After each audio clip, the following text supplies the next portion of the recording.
கர்த்தருடைய பரிசுத்த நாமத்திற்கு மகிமையும் மாட்சிமையும் துதியும் கனமும் உண்டாவதாக. அன்பான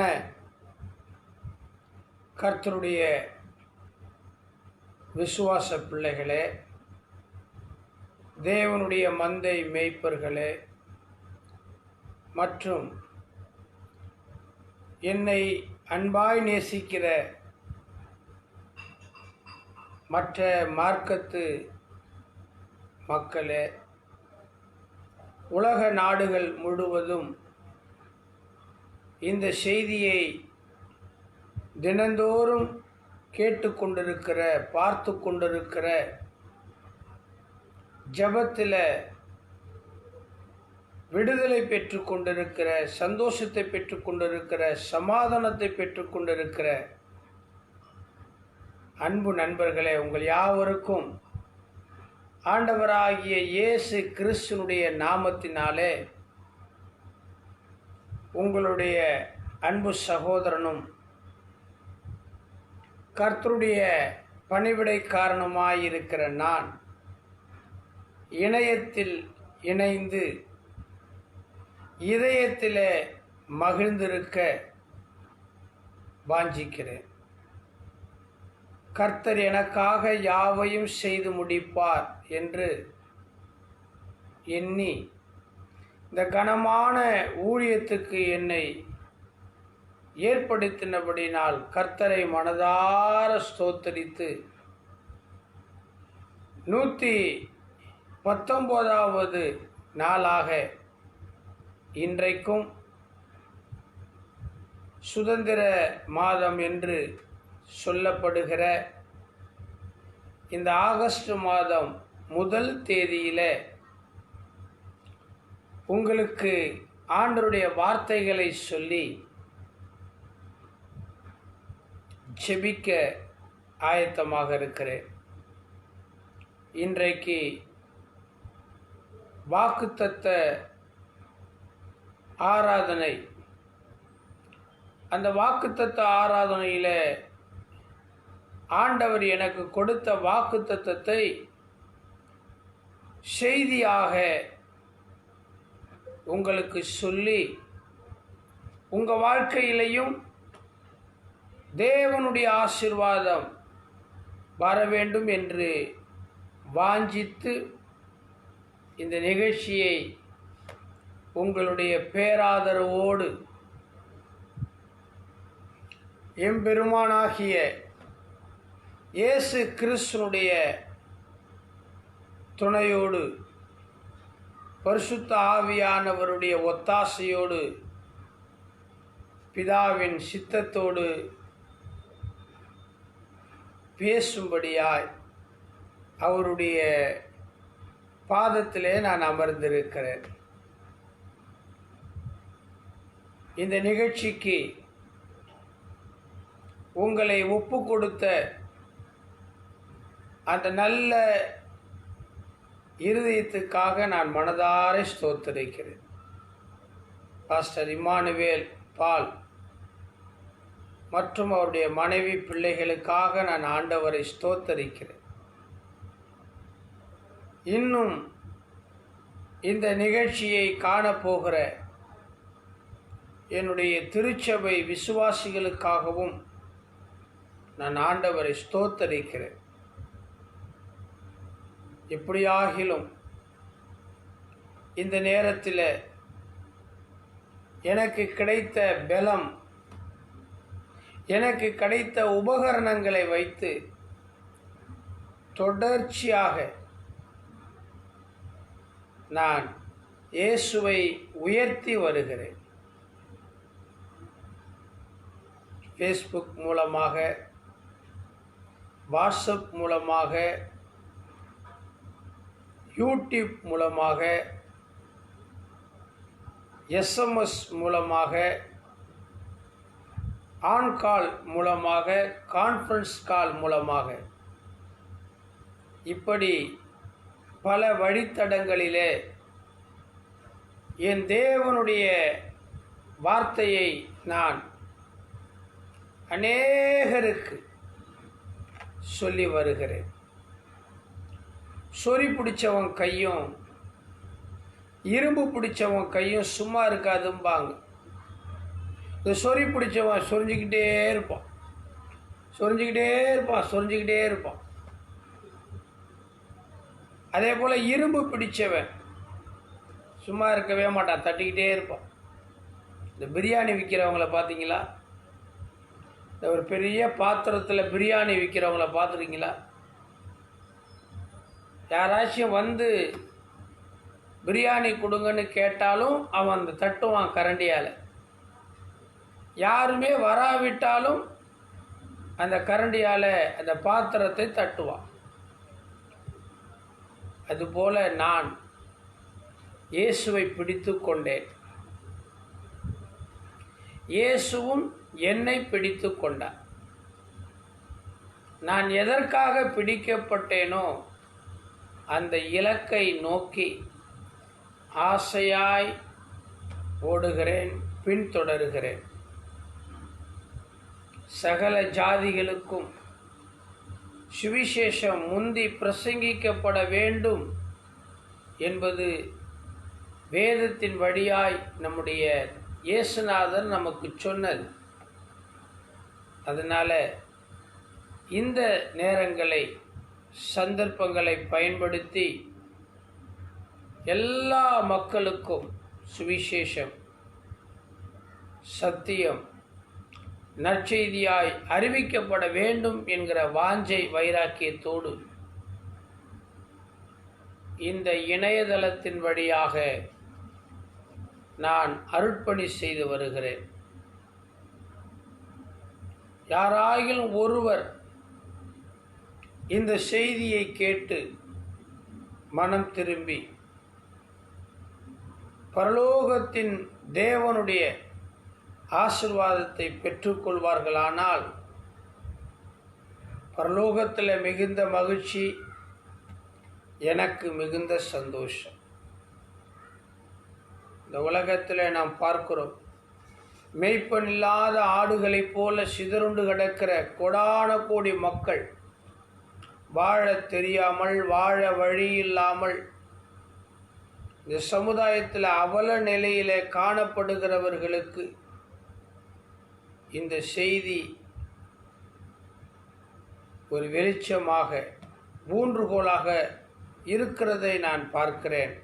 கர்த்தரை துதிக்கிறேன். செபிப்போமா? பிதாவே, உம்முடைய பரிசுத்த நாமத்திற்கு மகிமை உண்டாவதாக. 119வது நாளாக இன்றைக்கும் உம்முடைய ஊழியக்காரனாகிய நான் உம்முடைய சரீரமாகிய தேவ கிருபை செப வீட்டிலே அமர்ந்து விசுவாச பிள்ளைகளுக்கு, ஊழியக்காரர்களுக்கு மற்றும் உலகத்தில் இருக்கிற அனைத்து மக்களுக்கும் உம்முடைய வார்த்தைகளை தேவ பயத்தோடு பிரசங்கித்து வருகிறேன். மத மாற்றத்திற்குரிய செய்தி அல்ல, மனமாற்றத்திற்குரிய செய்திகளாக இதை ஆண்டவரே நீர் ஆசீர்வதித்தருளும். இந்த செய்தியை பார்க்கிற ஒவ்வொருவர்களையும் என் ஆண்டவர் அபரிமிதமாய் ஆசீர்வதிக்கும். ஆபிரகாமுக்கு அருளிய ஆசீர்வாதம் என்ன, எப்படி என்பதை எங்களுக்கு எடுத்துச் சொல்லும். இந்த 8ஆம் மாதம் தேசத்திற்கு, இந்திய தேசத்திற்கு சுதந்திர தின மாதம். ஆதலால் இந்த மாதத்தினுடைய முதல் நாள் வாக்குத்தத்தம். இந்த வாக்குத்தத்தத்தை ஆண்டவரே, இதோ உம்முடைய பிள்ளைகளாகிய என்னுடைய சபையாருக்கு உம்முடைய தயவினால் நான் சொல்லிக்கொள்ள விரும்புகிறேன். என்னை எடுத்து பயன்படுத்தும், ஆசீர்வதி. இந்த இணைப்பில் இணைந்திருக்கிற ஒவ்வொருவரையும் ஆசீர்வதி. இது பதிவேற்றம் செய்யப்பட்டு யூடியூப்லையும் வாட்ஸ்அப்லையும் ஃபேஸ்புக்லையும் ரீவைண்ட் பண்ணி பார்க்கிற ஒவ்வொரு கண்களையும் பிரகாசிக்கப்படும், இருதயத்தை ஸ்திரப்படுத்தும். இயேசுவின் நாமத்தினாலே செபிக்கிறேன் நல்ல பிதாவே, ஆமேன் ஆமேன். அன்பானவர்களே, ஆண்டவராகிய இயேசுவின் நாமத்தினாலே 119வது நாளாக இந்த ஆகஸ்ட் மாதம் 1 தேதியில் இணையத்தின் வழியாக இதயத்தில் மகிழ பண்ணுகிற செய்திகளை இயேசுநாதருடைய நாமத்தினாலே அவருடைய அப்பிரயோஜனமான ஊழியக்காரன் சொல்லிக்கொள்ள விரும்புகிறேன். நாம் தேவனுடைய வார்த்தைக்கு கடந்து போவோம். ஆதியாகமம்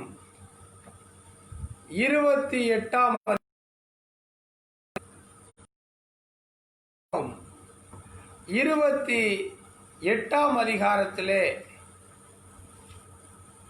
4வது வசனம். இந்த வசனத்தை வாக்குத்தத்தமாக இன்றைக்கு நாம் எடுத்துக்கொள்கிறோம். தேவன் ஆபிரகாமுக்கு கொடுத்ததும் நீ பரதேசியாய் தங்குகிறதுமான தேசத்தை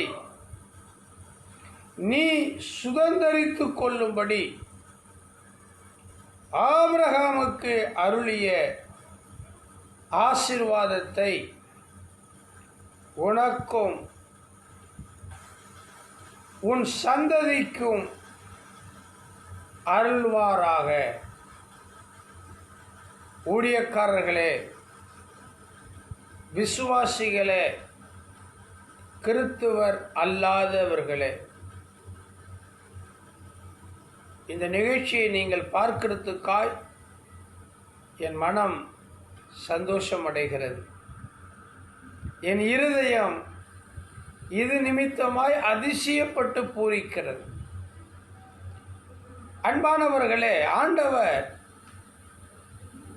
இங்கே சொல்லுவதாக ஒரு வாக்குத்தத்தம். அந்த 28ஆம் அதிகாரத்தில் முதல் வசனத்தில் பாருங்கள். ஈசாக்கு யாக்கோபை அழைத்து அவனை ஆசீர்வதித்து. ஒரு மனிதனை அழைத்தால் அவனை ஆசீர்வதிக்க வேண்டும். ஒரு மனிதனை நாம் அழைத்தால் அவனை வெறுமையாய் அனுப்பக்கூடாது. கற்றுக்கொள்ளுங்கள். யாராக வேண்டுமானாலும் இருக்கணும். கொஞ்சம் வந்துட்டு போயேன், சும்மா கொஞ்சம் வந்துட்டு போயேன் என் வீடு வரைக்கும் அப்படின்னு நீங்கள் யாராயிலும் ஒருவரை கூப்பிடுகிறீர்கள் என்று சொன்னால், அப்படி கூப்பிடுகிறவர்கள் உங்கள் வீட்டுக்கு வந்தாங்கன்னா அவங்கள சும்மா அனுப்பக்கூடாது. ஒரு கலசம் தண்ணீரோ அல்லது ஒரு கப் டீயோ காஃபியோ மோரோ அல்லது ஒரு 10 ரூபாயோ ஏதோ ஒன்றை கொடுத்து நீங்கள் அவர்களை ஆசீர்வதிக்கணும். இது நல்ல பழக்கம். குறிப்பாக தமிழர்களுடைய பழக்கம், இந்தியர்களுடைய பழக்கம். வந்தாரை வாழ வைக்கும் இந்திய நாடு, வந்தாரை வாழ வைக்கும் நம்முடைய தமிழ்நாடு. பிரியமானவர்களே, ஆண்டவர் யார் அழைக்கிறாரோ அவர்களை வெறுமையாய் அனுப்புகிறவர் அல்ல. அழைத்தால் அவர்களை நிச்சயமாய் ஆசீர்வதிப்பார். இங்கே 28ஆம் அதிகாரத்தில், ஆதியாகமம் 28ஆம் அதிகாரத்தில் முதல் வசனத்தில் ஈசாக்கு யாக்கோபை அழைக்கிறார். தன்னுடைய மகன்தான்,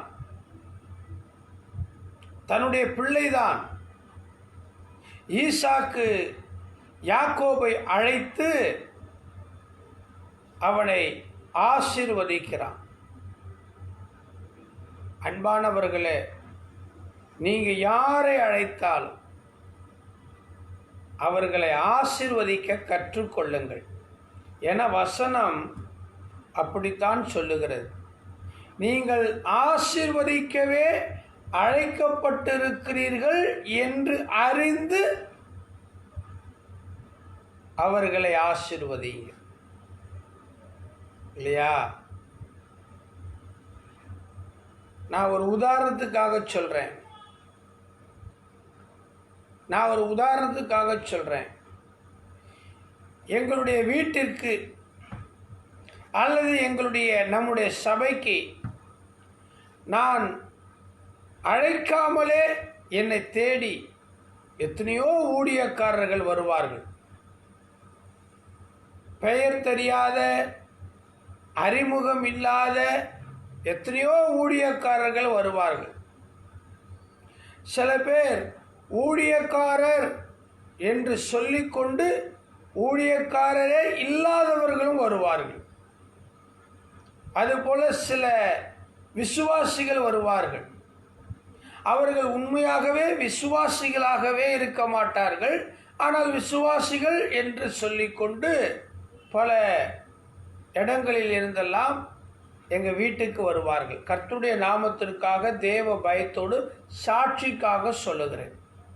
அப்படி எங்கள் வீட்டுக்கு வந்த ஊழியக்காரர்களை, விசுவாசிகளை நாங்கள் இதுவரைக்கும் வெறுமையாய் திரும்ப அனுப்பினதில்லை. ஒரு பக்கம். இன்னொரு பக்கம், நாங்களாகவே விரும்பி அநேக பரிசுத்தவான்களை எங்களுக்காக செபிக்க, எங்களுக்கு பிரசங்கிக்க, எங்களுக்கு ஆலோசனைகளை சொல்ல அழைப்பது உண்டு. அப்படி நாங்கள் அழைத்த ஊழியக்காரர்களை நாங்கள் வெறுமையாய் அனுப்புவதே இல்லை, அனுப்பினதும் இல்லை. கர்த்தர் சாட்சி. அவர்களுக்கு ஏதாகிலும் அவருடைய மனம் சந்தோஷப்படும்படி, அவருடைய இருதயம் மகிழ்ச்சியாக இருக்கும்படி ஏதாவது ஒன்றை அவர்களுக்கு கொடுத்து, பணமாக இருக்கலாம், காணிக்கையாக இருக்கலாம், அல்லது பொருட்களாக இருக்கலாம், ஏதோ ஒன்று அவர்களுக்கு பயன்படும் விதமாக நாங்கள் கொடுத்து அனுப்புவது இன்றைக்கு வரைக்கும் எங்களுக்கு கர்த்தர் கொடுத்த ஒரு ஆலோசனை. நான் அநேக விசுவாசிகள் வீட்டுக்கு போயிருக்கிறேன்.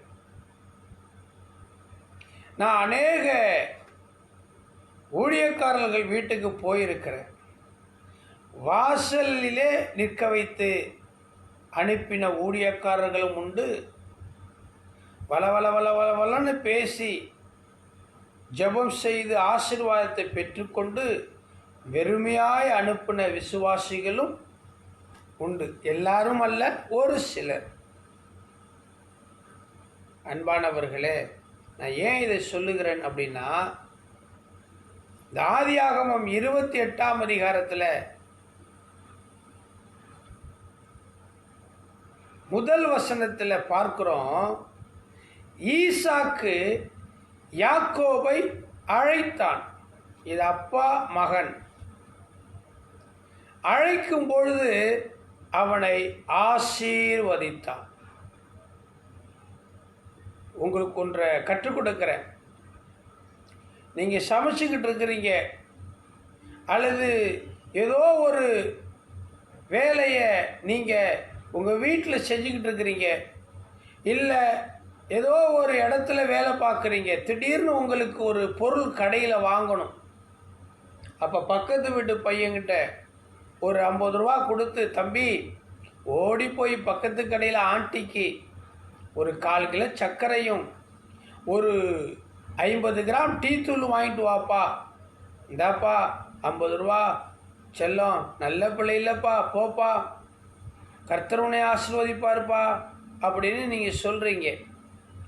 அந்த பிள்ளை, கொடுங்க ஆண்டி நான் வாங்கிட்டு வந்து தர்றேன், கொடுங்க அங்கிள் நான் வாங்கிட்டு வந்து தர்றேன், பாஸ்டர் கொடுங்க நான் வாங்கிட்டு வந்து தர்றேன் அப்படின்னு அவன் ஓடி போயிட்டு நீங்கள் சொன்னதை வாங்கி கொண்டு வந்து கொடுக்கும் பொழுது நீங்கள் என்ன பண்ணணும் தெரியுமா?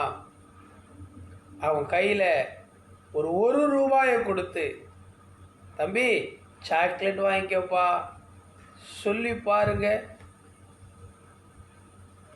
₹1 சாக்லேட் வாங்கிக்கப்பான்னு சொல்லி பாருங்க. அந்த குழந்தையினுடைய முகம் சந்தோஷமாக இருக்கும். நான் இப்படி இன்றைக்கும் அதை செய்து வருவேன். மெய்யாகவே இந்த லாக்டவுன் நேரத்தில் எனக்கு வருமானமே கிடையாது. முழு நேர ஊழியக்காரன். என் விசுவாசிகளை தவிர எனக்கு வேறு எந்த விதத்திலையும் எனக்கு இன்கம் கிடையாது. ஆனாலும் நான் பெருமைக்காக சொல்லல, உங்களை உற்சாகப்படுத்த சொல்கிறேன். ஒரு நாளைக்கு 500 ரூபாய் நான் சில நேரத்தில் சிலருக்கு உதவி செய்ய வேண்டிய கட்டாயம் ஏற்பட்டு விடுகிறது. நேற்றைக்கு கூட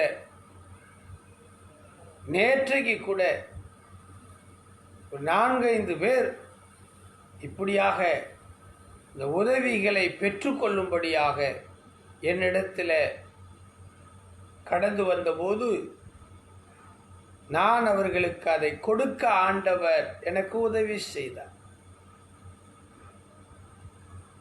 பிரியமானவர்களே, நான் ஏன் இதை சொல்லுகிறேன் என்றால், நீங்கள் அழைக்கிறதோடு மட்டுமல்ல, ஆசீர்வதிக்கிறவர்களாகவும் இருங்கள். உங்ககிட்ட இல்லைன்னா பரவாயில்லை, உங்களுக்கு இல்லைன்னா பரவாயில்லை, இருக்குமானால், உங்களிடத்தில் ஏதோ ஒன்று இருக்குமானால் நீங்கள் உங்களை அழைக்கிறவர்களை ஆசீர்வதியுங்கள். இந்த ஈசாக்கு யாக்கோபை அழைத்தான், ஆசீர்வதித்தான். நீங்கள் ஆதியாகமம் 12ஆம் அதிகாரத்தை எடுத்துக்கொள்ளுங்கள். 2 வசனத்தை சொல்லிட்டு நான் செய்தியினுடைய மைய கருத்துக்கு போகிறேன். ஆதியாகமம் 12ஆம் அதிகாரத்தை எடுத்துக்கொள்ளுங்கள். பிரியமானவர்களே, அங்கே சொல்லப்பட்டிருக்கிறது, கர்த்தருக்கு ஸ்தோத்திரம். கர்த்தர் ஆபிரகாமை நோக்கி, நீ உன் தேசத்தையும் உன் இனத்தையும் உன் தகப்பனுடைய வீட்டையும் விட்டு புறப்பட்டு நான் உனக்கு காண்பிக்கும் தேசத்திற்கு போ. நான் உன்னை பெரிய ஜாதியாக்கி உன் பேரை பெருமைப்படுத்துவேன். நீ ஆசீர்வாதமாயிருப்பாய். அழைக்கிறவர் எப்படி ஆசீர்வதிக்கிறார் பார்த்தீங்களா? உங்கள் வீட்டுக்கு என்ன நீங்கள் அழைக்கும் பொழுது எக்காரணத்தை கொண்டும் வெறுமையாய் அனுப்பாதபடிக்கு நீங்கள் கருத்தாய் கவனமாய் எச்சரிக்கையாயிருங்கள். இது நல்லது. இங்கே ஆண்டவர் ஒரு அருமையான வார்த்தைகளை சொல்லியிருக்கிறார். ஈசாக்கு யாக்கோபை அழைத்தார், ஆசீர்வதித்தார். அப்போ அழைத்த தேவன் ஆசீர்வதிக்கிறார், அழைத்த தகப்பன் ஆசீர்வதிக்கிறார். பிரியமானவர்களே, ரோமர் 8ஆம் அதிகாரத்தில் ஒரு வசனத்தை சொல்லிட்டு நான் இந்த செய்தியினுடைய மைய பகுதிக்கு உங்களை நான் அழைத்து செல்ல விரும்புகிறேன். ரோமர் 8வது அதிகாரத்தில் இப்படியாக எழுதியிருக்கிறது. உங்களுக்கு பரிச்சயமானதான செய்திதான். 216வது பக்கம், ரோமர் 8ஆம் அதிகாரம் 30வது வசனத்தில் பார்ப்பீர்கள் என்று சொன்னால், எவர்களை முன்குறித்தாரோ அவர்களை அழைத்து இருக்கிறார், எவர்களை அழைத்தாரோ அவர்களை நீதிமான்களாக்கியிருக்கிறார், எவர்களை நீதிமான்களாக்கினாரோ அவர்களை மகிமையும் படுத்தியிருக்கிறார். கர்த்தருக்கு மகிமை உண்டாவதாக. பிரியமான விசுவாச பிள்ளைகளே, உங்களுடைய கவனத்திற்கு நான் இதை கொண்டு வருகிறேன். நீங்கள் யாரை எதற்காக அழைக்கிறீர்களோ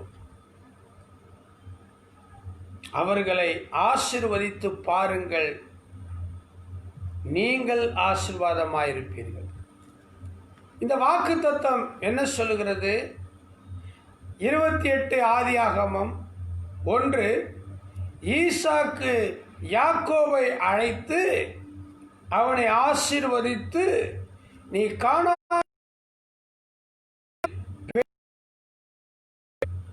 நீ எழுந்து புறப்பட்டு பதான் அராமலில் இருக்கிற ஒரு தாயினுடைய தகப்பனாகிய பெத்துவேலுடைய வீட்டுக்கு போய் அவ்விடத்தில் உன் தாயின் சகோதரனாகிய லாபானின் குமாரத்திகளுக்குள் பெண் கொள் என்று அவனுக்கு கட்டளையிட்டான்.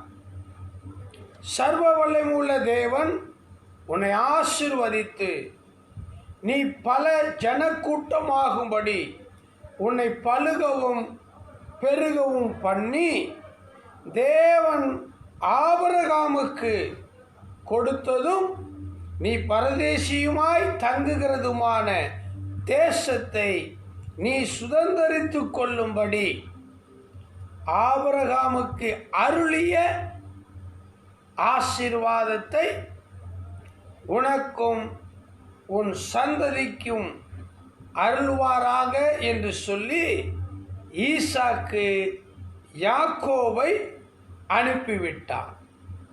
எனக்கு அன்பானவர்களே, இந்த செய்தி முடிந்து உங்களை அனுப்ப போகிற ஆண்டவர் எப்படி தெரியுமா அனுப்ப போகிறார்? வெறும் கையோடு அனுப்ப போறதில்லை. மலேசியா தேசத்திலிருந்து பார்த்து கொண்டிருக்கிற சகோதரனே, சகோதரியே, இந்த 119வது நாள் இந்த செய்தியை நீங்க முழுமையாய் கேட்டு பாருங்கள்.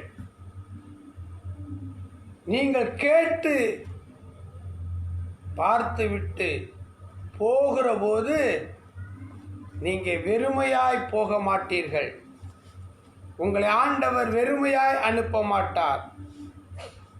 ஆபிரகாமுக்கு அருளிய ஆசீர்வாதம் யாக்கோபுக்கு உண்டாகும்படியான வாக்குத்தத்தத்தை, ஆலோசனையை, வாழ்த்துக்களை ஈசாக்கு சொல்லி அனுப்பினது போல உங்களுக்கு உங்களுடைய ஊழியக்காரனாகிய நான் இயேசுவின் நாமத்தினாலே உங்களுக்கு சொல்லி அனுப்புவேன்.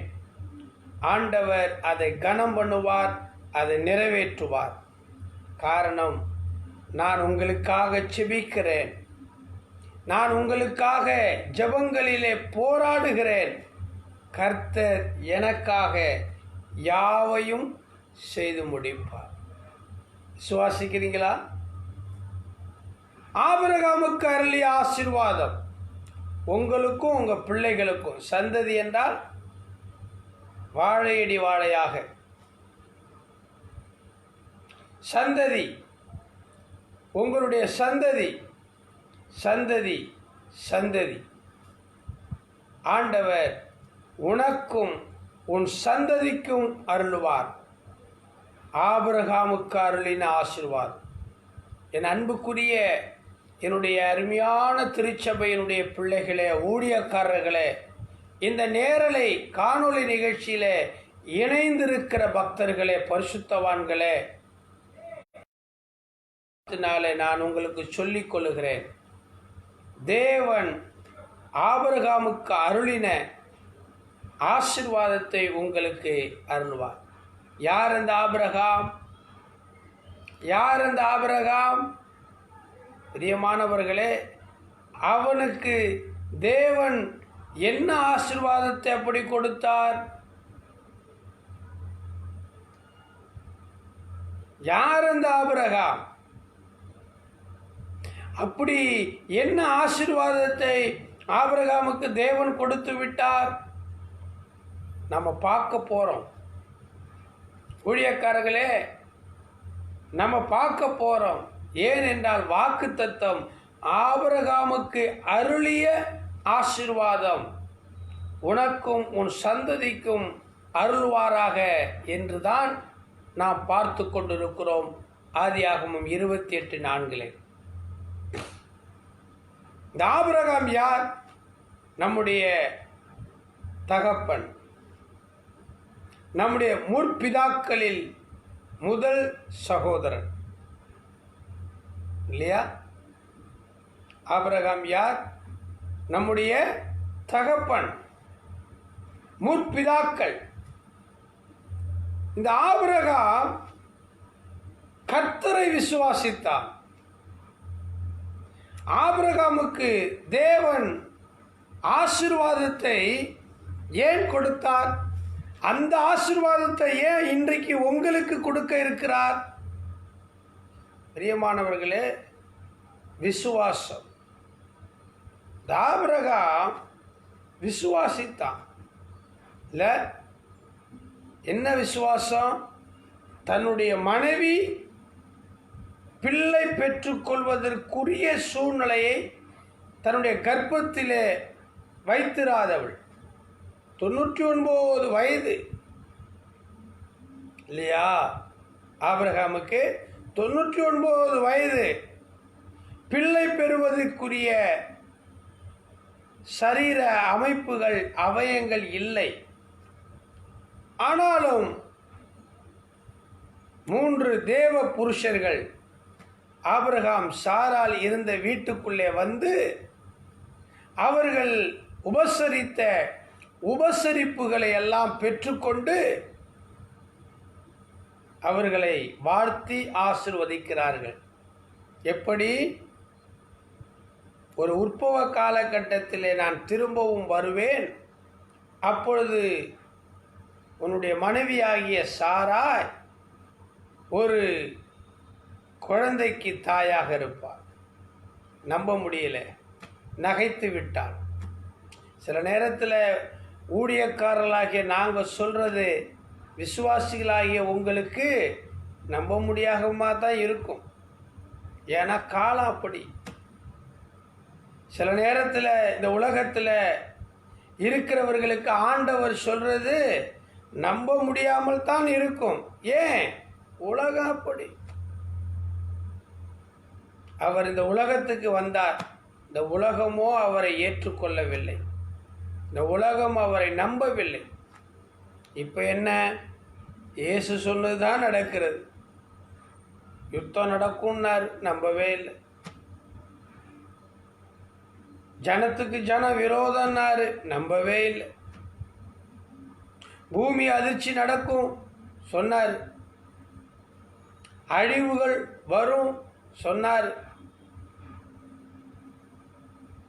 அந்தி கிறிஸ்து, பசுத்தோல் போர்த்திய புலி, கள்ள கிறிஸ்தவம், கள்ள தீர்க்க தரிசனம், கலப்படம். எங்க இயேசு என்ன சொல்லலை? இந்த உலகத்தில் யாருமே கேட்கலை, நம்பலை. ஆனால் இன்றைக்கு இந்த கொள்ளை நோய் வரும், வெட்டுக்கிளி வரும், தேசத்தில் பஞ்சம் வரும், பட்டயம் வரும், துர்மிருகம் வரும், 666 அந்த கிறிஸ்துனுடைய அரசு வரும். எல்லாம் ஆண்டவர் சொன்னார். எல்லாம் யோவான் மூலமாய் வெளிப்படுத்தினார், தீர்க்கதரிசிகள் மூலமாய் சொன்னார். அவர் உரைத்த அடையாளங்கள் அத்தனையும் நடக்குது. ஆனால் இந்த உலகத்தில் அநேகர் அதை நம்ப மாட்டாங்க. ஆண்டவர் சொன்னார், தீர்க்கதரிசிகளுக்கு சொந்த ஊரில் கனமில்லை. நிறைய விசுவாசிகள் நம்புறது கிடையாது. பாஸ்டர் சொன்னால் நம்ப மாட்டாங்க. பிரியமானவர்களே, இயேசுவின் நாமத்தினாலே நான் உங்களுக்கு சொல்லுகிறேன், இயேசுவின் நாமத்தினாலே நான் இன்றைக்கு உங்களுக்கு சொல்லுகிறேன்,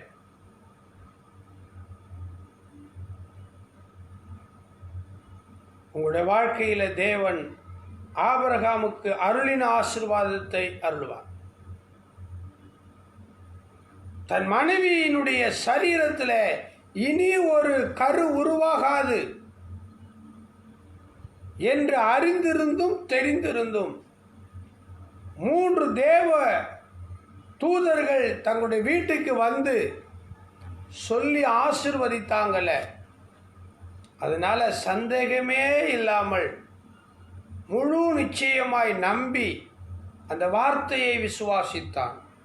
அந்த ஊழியக்காரர்கள் சொன்ன அந்த சத்தியத்தை விசுவாசித்தான், அந்த ஜெபத்தை விசுவாசித்தான். எபிரேயர் புஸ்தகத்தில் போடப்பட்டிருக்கிறது, விசுவாசத்தினாலே விசுவாசத்தினாலே விசுவாசத்தினாலே. ரோமர் புஸ்தகத்தில் போடப்பட்டிருக்கிறது. பிரியமான தேவனுடைய பிள்ளைகளே, ரோமர் புஸ்தகத்தில் போடப்பட்டிருக்கிறது. ஆபிரகாமுடைய அந்த விசுவாசம் பலவீனமாக இருக்கவில்லை. ரோமர் 4ஆம் அதிகாரம், ரோமர் 4ஆம் அதிகாரத்தை எடுத்துக்கொள்ளுங்கள், 212வது பக்கம். எடுத்துட்டீங்களா?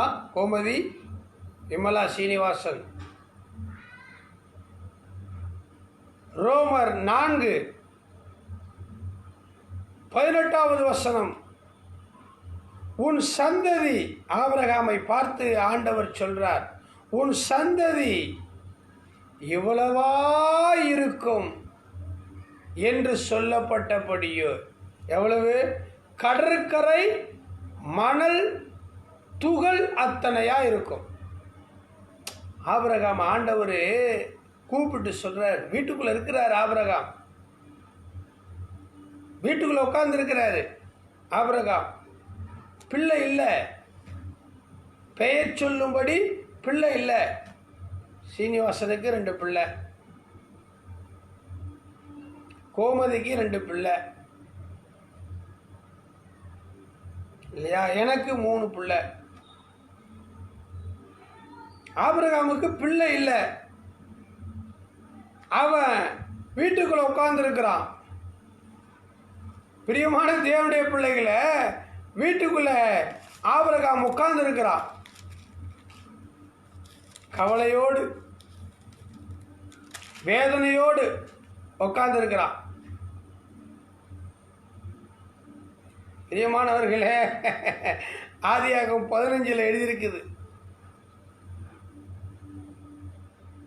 வாசிக்கல. ஆதியாகமம் 15 எழுதியிருக்குது, வாசிங்க பார்க்கலாம். 15ஆம் அதிகாரம் ஆதியாகமம் 1வது வசனத்தில். அதுக்கு பிற்பாடு ரோமருக்கு வருவோம். நான் அழகா புரியும்படியாக சொல்கிறேன். எப்படி ஆபிரகாம் விசுவாசித்தார், அதை எப்படி கர்த்தர் நீதியாக எண்ணிக்கொண்டார், ஆபிரகாமுக்கு ஆசீர்வாதம் எப்படி வந்தது, ஆபிரகாமுடைய ஆசீர்வாதம் எப்படி நமக்கு வரப்போகுது? இதான் செய்தி, இதான் வாக்கு தத்துவம். ஆதியாகமம் 15:1 என்ன சொல்லுது? இந்த காரியங்கள் நடந்த பின்பு கர்த்தருடைய வார்த்தை ஆபிரகாமுக்கு தரிசனத்திலே உண்டாகி, அவர், ஆபிரகாமே, நீ பயப்படாதே, நான் உனக்கு கேடகமும் உனக்கு மகா பெரிய பலனுமாய் இருக்கிறேன் என்றார். நல்ல அருமையான வாக்கு தத்துவம் இல்ல? ஆண்டவரே இறங்கி வந்து தரிசனத்தில் ஆபிரகாம் சொல்றார், பயப்படாதப்பா, குழந்தை இல்லைன்னு பயப்படாதப்பா. இன்னைக்கு குழந்தை இல்லாதவங்களுக்கு நிறைய பேருக்கு ஆண்டவர் வாக்கு தத்துவம் கொடுத்துருக்கிறார். ஆனால் அதை பயன்படுத்தி கொள்ளாததுனால தான் இன்னமும் அந்த மலட்டுத்தன்மை, குழந்தை பாக்கியம் கிடைக்கல. நிறைய பேர் பயன்படுத்தி கொள்ளலை. சரி, இருக்கட்டும்.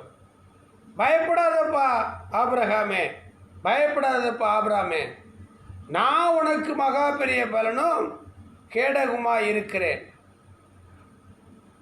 நான் உனக்கு கேடகமும் உனக்கு மகா பெரிய பலனுமாக இருக்கிறேன். எங்கள் ஆண்டவர் நமக்கு இப்படி இருந்தால் பத்தாதா? எதுக்குங்க வீடு, எதுக்கு பொண்டாட்டி, எதுக்கு புள்ள, எதுக்கு? ஆண்டவரே எனக்கு போதுமேன்னு சொல்லுவோம்ல நம்மெல்லாம். ஆனால் ஆபிரகாம் பார்த்தீங்களா? 2வது வசனத்தை வாசியுமா? அதற்கு ஆபிரகாம், கர்த்தராகிய ஆண்டவரே, அடியேனுக்கு என்ன தருவீர்? என்னங்க, நானே உனக்கு போதும் அப்படின்ற ஆபிரகாம், நீ என்ன கேட்குறான் பாருங்க. ஆண்டவரே, எனக்கு என்ன தருவீர்? கடவுளே நான் இருக்கிறேங்கிறாருங்க. ஆனால் இந்த மனுஷன் ஆபிரகாம், எனக்கு என்ன தருவீர்? நான் பிள்ளை இல்லாமல் இருக்கிறேனே, என் வீட்டு வேலைக்காரன் அல்லவா எனக்கு கூட மாட ஒத்தாசை பண்ணுறான். எனக்குன்னு ஒரு சுதந்திரவாளி இல்லையே, எனக்குன்னு ஒரு பிள்ளை இல்லையே. எனக்கு என்ன ஆச்சரியம் தெரியுமா? வானத்தையும் பூமியையும் படைத்தவர் தேவனாகிய கர்த்தர். அவரே சொல்றாரு, நான் உனக்கு இருக்கிறேன்ப்பா, கேடகமா இருக்கிறேன், மகா பெரிய பலனா இருக்கிறேன்.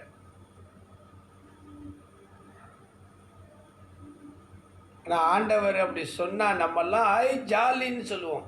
நான் ஆபிரகாம் அப்படி இல்லை. என்ன ஆண்டவரே, நீங்க இருக்கிறன்றீங்க, ஆனா எனக்கு ஒரு குழந்தை இல்லையே. ஒரு சம்பவத்தை சொல்றேன்.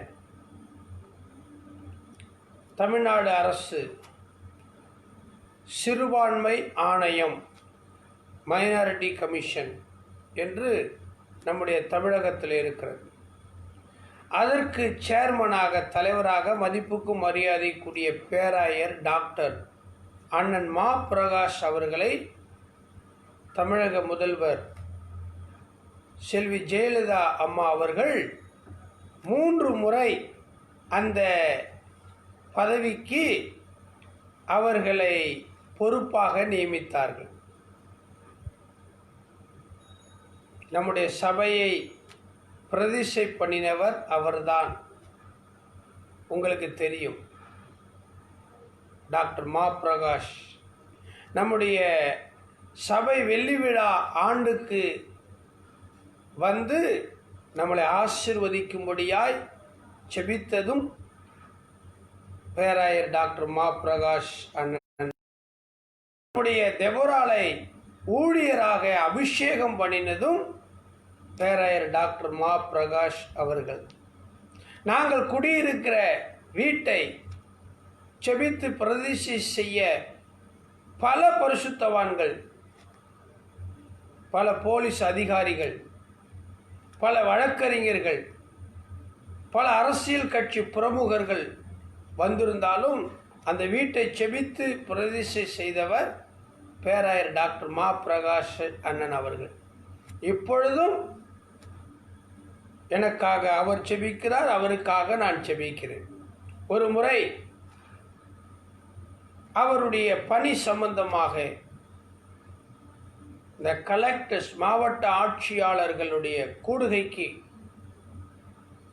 அண்ணன் அவர்கள் கடந்து கொண்டபோது நாங்களும் அங்கே போகிறதுக்கான ஒரு வாய்ப்பு கிடைத்தது. அப்பொழுது இவர் தமிழக அரசினுடைய சிறுபான்மை ஆணையத்தினுடைய பிரதிநிதியாக தலைவராக இருக்கிறபடினால் முறைப்படி காவல்துறை அதிகாரிகள் முன்னும் பின்னும் பாதுகாப்போடு ஒரு மாவட்ட துணை கலெக்டர் அல்லது தாசில்தார் அவர்களெல்லாம் வந்து அவர்களை வரவேற்று கனம் பண்ணி அந்த கூடுகைக்கு கொண்டு போவார்கள். அப்போ போலீஸ் அணிவகுப்பு மரியாதை அங்கே அவருக்கு கொடுக்கப்பட வேண்டும் என்பது தமிழக அரசினுடைய ஒரு விதியாக இருக்கிறது. நாங்கள் அதை பார்க்கிறோம். அப்பொழுது ஒரு துணை கலெக்டர், ரொம்ப வயதிலே சிறியவர், திருமணமாகாத ஒரு துணை மாவட்ட ஆட்சியாளர், அருமையான பேராயர் அவர்களை அந்த வாகனத்திலே அழைத்து கொண்டு வந்து மாவட்ட ஆட்சியாளர் பங்களாவிலே அவர்கள் கனம் பண்ணுகிறார்கள். அப்போ அருமையான அண்ணன் அவர்கள் அவரிடத்தில் பேசி கொண்டிருக்கும் பொழுது, அப்போ அண்ணன் சில காரியங்களை குறித்து அந்த மாவட்ட துணை ஆட்சியாளரோடு பேசி கொண்டிருக்கும் பொழுது அந்த சிறு வயது, என்னை விடையெல்லாம் 10 வயது சிறு வயது, அவர் சொல்லுகிறார், ஐயா, நானே உங்களை நேரடியாக வந்து அழைத்து கொண்டு வந்திருக்கிறேன். நானே உங்களுக்கு அரசு முறைப்படி கனம் பண்ண விரும்புகிறேன் என்று அவர் சொன்னார். நான் என்ன சொல்ல வரேன் தெரியுங்களா? நானே ஆண்டவர், நானே உனக்கு போதுமானவராக இருக்கிறேன். ஆனால் ஆபிரகாம் அதையும் தாண்டி எனக்கு ஒரு பிள்ளை வேண்டுமே, எனக்கு ஒரு சுதந்திரவாளி வேண்டுமே என்று ஆபிரகாம் ஆண்டவரிடத்தில் கேட்கிறார். பாருங்க, 4வது வசனம், ஆதியாகமம் 15:4. அப்பொழுது கர்த்தருடைய வார்த்தை அவனுக்கு உண்டாகி, இவன் உனக்கு சுதந்திரவாளி அல்ல, உன் கர்ப்ப பிறப்பாய் இருப்பவனே உனக்கு சுதந்திரவாளி ஆவான் என்று சொல்லி அவர் அவனை வெளியே அழைத்து, நீ வானத்தை அண்ணாந்து பார், நட்சத்திரங்களை எண்ண உன்னால கூடுமானால் அவைகளை எண்ணு என்று சொல்லி, பின்பு அவனை நோக்கி, உன் சந்ததி இவ்வளவாய் இவ்வண்ணமாய் இருக்கும் என்றார். அன்புக்குரியவர்களே, குழந்தையே இல்லை, வயது கடந்து போய்விட்டது. ஆனால் ஆண்டவர் கொடுக்கிறார் வாக்கு. வீட்டுக்குள்ள இருந்தவனை அழைச்சி கொண்டு வந்து வெளியே நிறுத்தி, வானத்தை பாருப்பா ஆபிராம், நட்சத்திரங்கள் அங்கே பூக்களை போல முத்து முத்தாய் கொத்து கொத்தாய் இருக்கிறது, இதை எண்ணு, 1 2 3 4 5 எண்ணு. நட்சத்திரங்களை எண்ண முடியுமா? கடற்கரை மணல் துகள்களை எண்ண முடியுமா? ஆண்டவர் சொல்றாரு, இவ்வண்ணமாய் உன் சந்ததி இருக்கும்.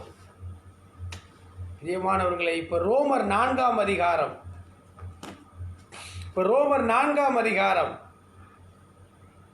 18வது வசனம், 212வது பக்கத்தில் உன்னுடைய வாசிங்கள, இப்போ ரோமர் 4:18 வசனத்தை வாசியுமா? உன் சந்ததி இவ்வளவா இருக்கும். எவ்வளவு? இவ்வளவா, இவ்வளவா, இவ்வளவா, இவ்வளவா. வானத்து நட்சத்திரங்கள் இவ்வளவாய் இருக்கும் என்று சொல்லப்பட்டபடியே தான் அநேக ஜாதிகளுக்கு தகப்பனாவதை நம்புவதற்கு ஏதுவில்லாதிருந்தும் அதை நம்பிக்கையோடு விசுவாசித்தான். விசுவாசித்தால் தேவ மகிமையை காண்பார். ஆபிரகாம் ஆசீர்வதிக்கப்பட்டதுக்கு காரணம் என்ன? faith. Faith should be must in every soul. ஒவ்வொரு ஆத்மாவுக்கும் விசுவாசம் ரொம்ப முக்கியம். விசுவாசம் இருக்குதா கோமதி? விசுவாசம் இருக்குதா? எஸ், கர்த்தருனை ஆசீர்வதிப்பார். நம்பிக்கையோடு விசுவாசித்தான். அவன் விசுவாசத்திலே பலவீனமாய் இருக்கவில்லை. அவன் ஏறக்குறைய 100 வயது உள்ளவனாயிருக்கும் போது தன் சரீரம் செத்து போனதையும் சாராளுடைய கர்ப்பம் செத்து போனதையும் எண்ணாதிருந்தான். வயசு என்ன? 100. கிழவன் கிழவி, இந்த 2 பேருடைய சரீர உடல் வாகு அமைப்பு ஒரு மனைவியோடு அவன் சரீர ரீதியாய் உறவு வைத்துக் கொள்வதற்குரிய வயசல்ல, பலன் அல்ல. சாராள் தன் கணவனை திருப்திப்படுத்த, சந்தோஷப்படுத்த அல்லது பிள்ளைகளை பெற்றுக்கொள்ளக்கூடிய அளவுக்கு சாராளுடைய உடம்புலையும் பலன் இல்லை, கர்ப்பத்திலையும் இடம் இல்லை. ஆனால் இவங்க 2 பேரும் புதுசாக கட்டிக்கிட்ட ஜோடி தானுங்க. நாங்கள் புதுசாக கட்டிக்கிட்ட ஜோடி தானுங்க.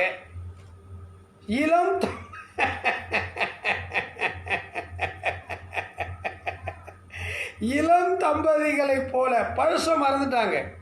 கிழவன் கிழவி உடம்புல சத்து இல்லை, பலன் இல்லை, வலு இல்லை, ரத்தம் இல்லை, அதெல்லாம் பிள்ளை பிறக்குமா பிள்ளை பிறக்காதா அதெல்லாம் கவனிக்கல.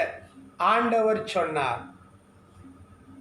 ஆண்டவர் சொன்னார், அவர் சொன்னா ஆகும். ஆண்டவர் சொல்லிட்டாரு. எனக்கு என்னங்க,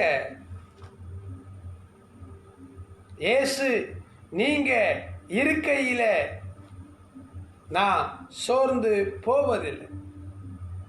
பார்த்தீங்களா? அதெல்லாம் அவன் கவலையே போடல. I don't care, I don't feel about. நான் அதை பற்றியெல்லாம் கவலைப்படல. I don't bother about. எதை பற்றி எனக்கு இல்லை. ஆண்டவர் சொல்லிட்டாரு, எனக்கு தருவார். நம்புறியாம்மா? உனக்கு தருவாருமா. ஆசீர்வாதத்தை உனக்கு தருவாருமா. சந்தோஷத்தை உனக்கு தருவாருமா. சமாதானத்தை உனக்கு தருவாருமா. சுகத்தை உனக்கு தருவாருமா. வேலை வாய்ப்பை தருவாருமா. பயப்படாது.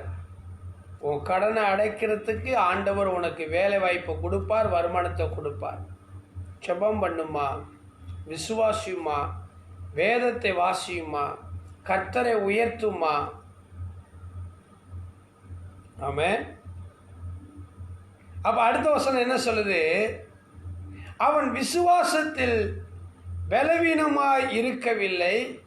அவன் ஏறக்குறைய 100 வயது உள்ளவனாய் இருக்கும்போது தன் சரீரம் செத்து போனதையும் சாராளுடைய கர்ப்பம் செத்து போனதையும் எண்ணாதிருந்தான். தேவனுடைய வாக்குத்தத்தத்தை குறித்து அவன் அவிசுவாசமா சந்தேகப்படாமல். பார்த்தீங்களா? நீங்கள் அவிசுவாசமாக இருக்கிறதுனால தான் சில பேருக்கு குழந்தை பிறக்கிறது கிடையாது. சில பேர் கர்ப்பவதி ஆகிறது கிடையாது, சில பேர் ரட்சிக்கப்படுறது இல்லை, சில பேர் சந்தோஷமா இல்லை. ஏன் அவிசுவாசம்? நீ ஆராதிக்கிறது யாரு? நீ நம்புறது யாரு? உன்னோட பேசுறது யாரு? உனக்கு வாக்குத்தத்தம் பண்றது யாரு? இன்னார் என்பதை நீ அறிந்து அவிசுவாசமா இருக்கலாமா? உன் அவிசுவாசம் நீங்க ஜெபம். பேதுரு அப்படிதான் ஜெபம் பண்ணார். ஆண்டவரே, என் அவிசுவாசம் நீங்கும்படி எனக்காக வேண்டிக்கும். உடனே தூக்கி போடுங்க, சந்தேகத்தை தூக்கி போடுங்க, அவிசுவாசத்தை தூக்கி போடுங்க.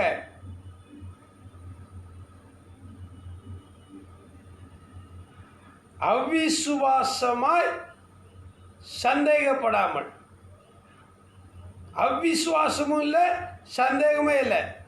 எனக்காக கர்த்தர் யாவையும் செய்து முடிப்பார். கை தட்ட மாட்டீங்களா? ஸ்தோத்திரம் பண்ண மாட்டீங்களா? சிரிக்க மாட்டீங்களா? மகிழ்ச்சியை வெளிப்படுத்த மாட்டீங்களா?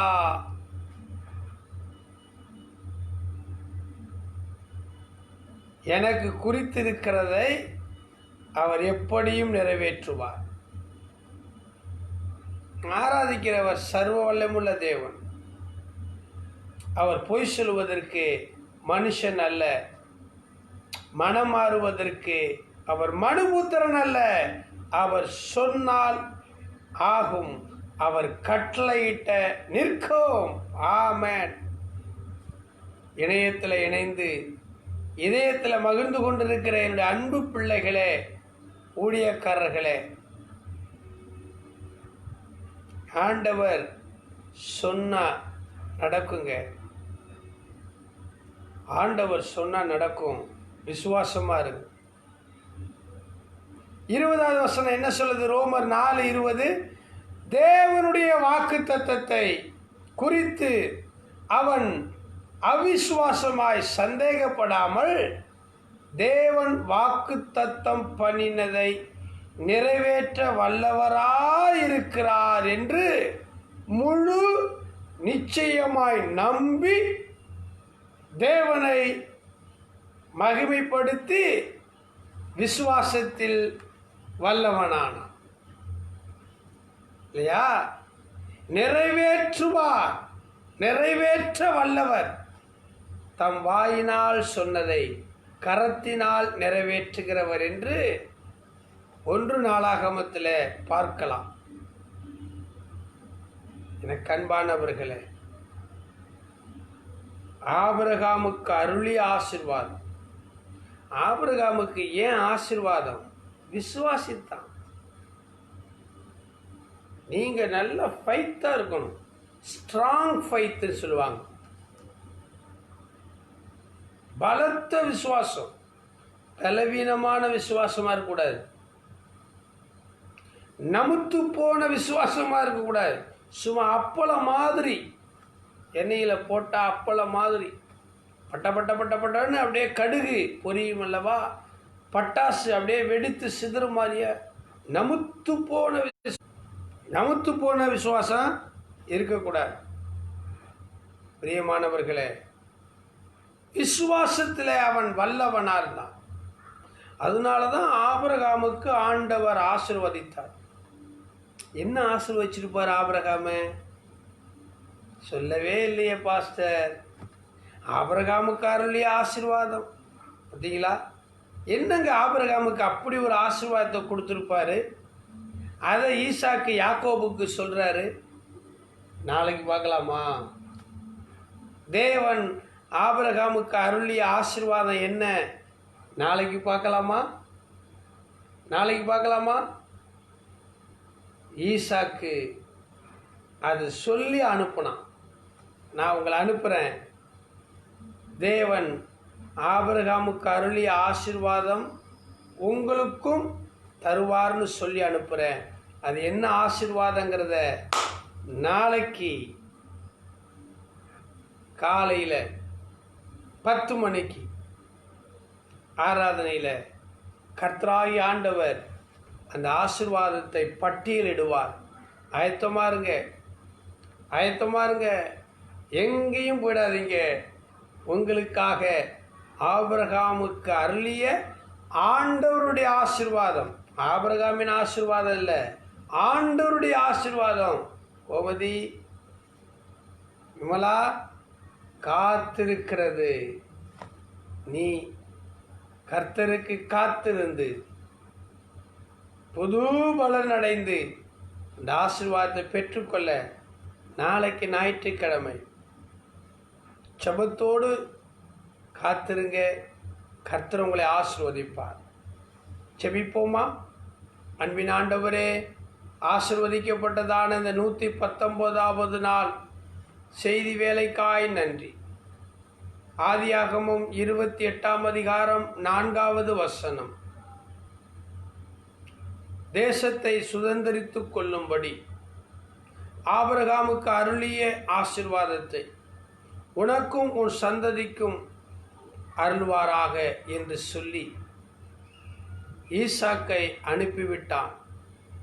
இதோ இந்த நேரலை நிகழ்ச்சியை, காணொளி நிகழ்ச்சியை முகநூல் வழியாய் பார்த்து கொண்டிருக்கிற, யூடியூப் வழியாய் பார்த்து கொண்டிருக்கிற, ஃபேஸ்புக், வாட்ஸ்அப் போன்ற ஊடகங்கள் வழியாய் பார்த்து கொண்டிருக்கிற ஆயிரம் லட்சோப லட்ச விசுவாசிகளுக்காய் நான் ஜெபிக்கிறேன்.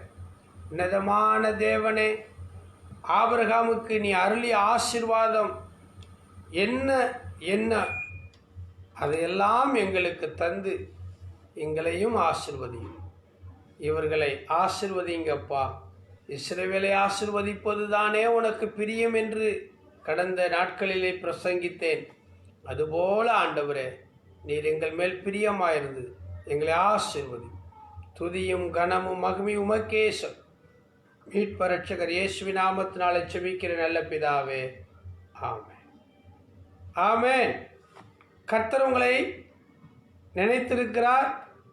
அவர் உங்களை ஆசீர்வதிப்பார். நானும் உங்களை நினைத்திருக்கிறேன். உங்களுக்காக கர்த்தர் ஆசீர்வதிக்க ஜெபிக்கிறேன். நாளை சந்திப்போம். God bless you. நாளைக்கு சந்திப்போம்.